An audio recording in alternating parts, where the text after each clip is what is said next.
Мелстрой в своем пентхаусе. Уведомления сыпятся один за другим.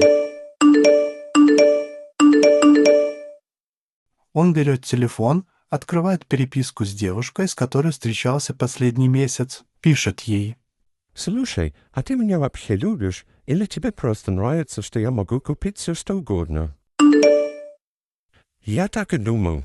Мел откладывает телефон и смотрит в окно. Всем вокруг нужны только мои деньги. Никто не знает меня настоящего». Заходит Стас, помощник Мела. Через час съемка, через 2 встреча с инвесторами. Ты чего стоишь, тупишь в окно? «Отмени все на ближайший месяц. Чего? Хочу попробовать кое-что. Хочу стать никем. Ты серьезно? Найди мне обычную школу, где обо мне никто не слышал. Ты об этом пожалеешь. Может быть, но я хотя бы узнаю, как ко мне будут относиться, не зная, кто я». И вот Мелстрой сейчас просто Андрей. Он идет по школьному коридору, и его никто не узнает. Как же круто, на меня вообще никто не смотрит. Мимо проходит Нина, посмотрела на него с ног до головы. Ты новенький? Ага, Симпатичный. Как зовут? Андрей. Я Нина. Запомни это имя, оно тебе пригодится. Нина уходит. Андрей посмотрел ей след без интереса. Андрей заходит в класс. Единственное свободное место рядом с Лерой. Тут свободно. Раз тут никто не сидит, значит свободно. Андрей садится. Ты даже не посмотрела на меня. А что должна была? Ну, обычно дам. Ты о себе очень высокого мнения. Андрей молчит, он не ожидал такой реакции. После урока Андрей нашел Леру в парке. Можно присесть? У нас свободная страна, садись. Ты всегда такая колючая. Только с теми, кто пытается произвести впечатление в первый день. А я пытаюсь? А сам как считаешь? Ладно, да, мне стало любопытно. Хорошо, что хоть не врешь. В это время на другой лавочке сидела Нина со своей подругой. Смотри, это новенький, что ли, с Лерой наш сидит? Может, места свободного не было. Или ему нравятся сложности? Когда я с ним разговаривала, он на меня так не смотрел. Следующий день. Столовая. Андрей специально забыл кошелек, чтобы посмотреть на реакцию окружающих. «Молодой человек, платить будете?» Кажется, я забыл кошелек. Ты серьезно? Ладно, на, держи. В следующий раз проверяй карманы перед выходом. Ты меня спасаешь. Это заявка на дружбу? Это заявка на то, чтобы ты мне завтра вернул $5. Андрей подумал. Блин, она реально не знает, кто я, и ей вообще все равно. Через пару дней Андрей специально приходит в школу пораньше. Он встречает у шкафчиков одноклассника Артема и пытается собрать информацию о Лере. Слушай, а что Лера вообще любит? Ну, там музыку, фильмы.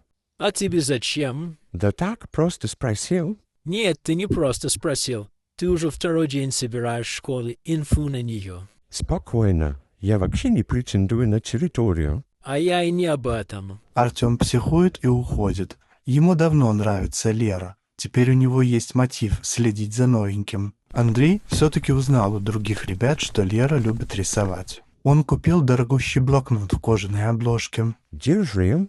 Это еще что? Блокнот. Слышал, ты рисуешь. Андрей, мы знакомы всего несколько дней, а этот блокнот выглядит, как будто он стоит несколько сотен $.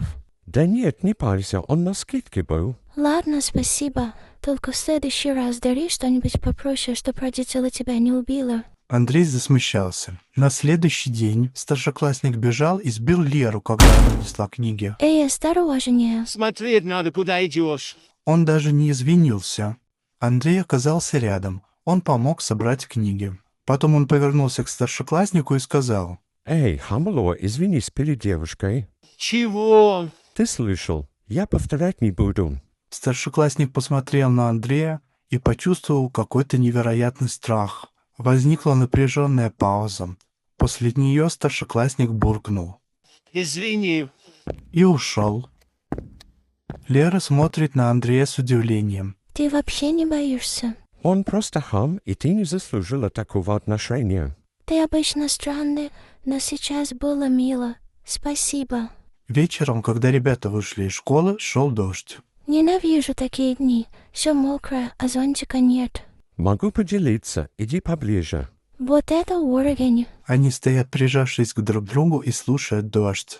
Знаешь, с тобой супер легко. С тобой тоже, хотя я не понимаю, почему. Идем, я провожу тебя домой. Вечером Андрей пишет Лере. Ты вообще спишь когда-нибудь? А ты когда-нибудь делаешь уроки? Нет. Взаимно. Ребята рассмеялись. Лера, можно я спрошу кое-что странное? Давай. Если бы я оказался не тем, кем кажусь, ты бы обиделась? Лера задумалась.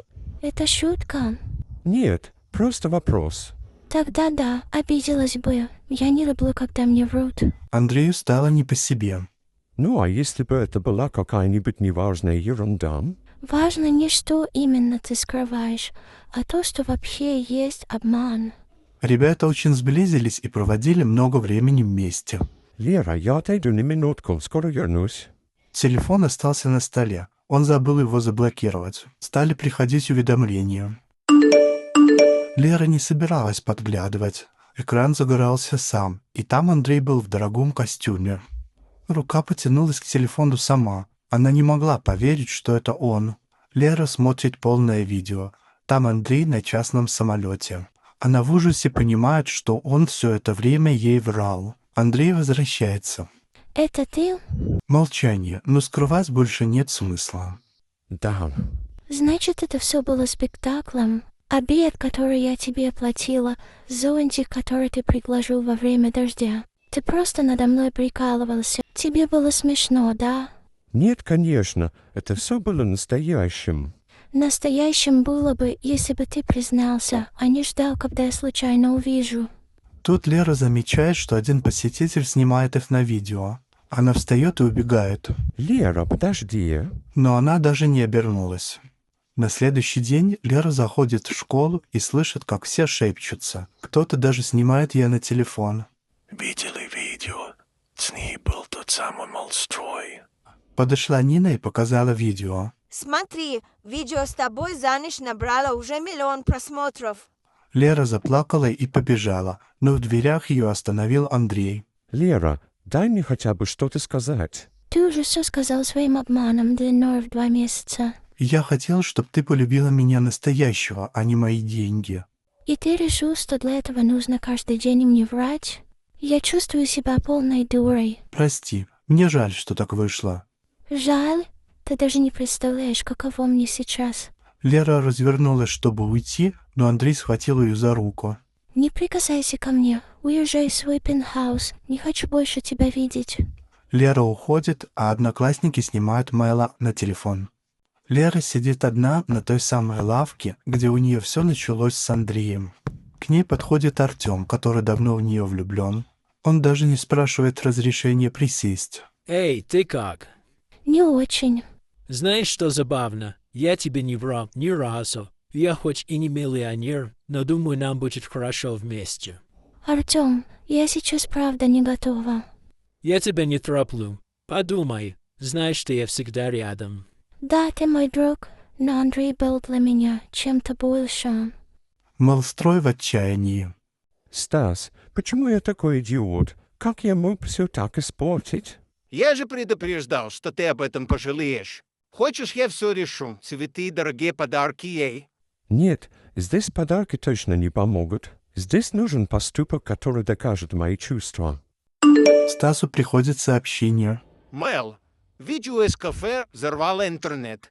В школу едут журналисты, хотят взять интервью у Леры. Поехали. Ты понимаешь, что там сейчас будет? Да, понимаю, но я не могу оставить одну Леру с этим разбираться. У входа в школу к Лере подлетели репортеры. Это правда, что вы девушка Молстроя? Вы действительно не знали, кто он? Лера растерялась. Нет, не знала, отстаньте. Подъехал Мэл. Отошли все от нее. Быстро. Молстрой, какие будут ваши комментарии? Да, я соврал. Притворился обычным человеком, чтобы попасть в эту школу.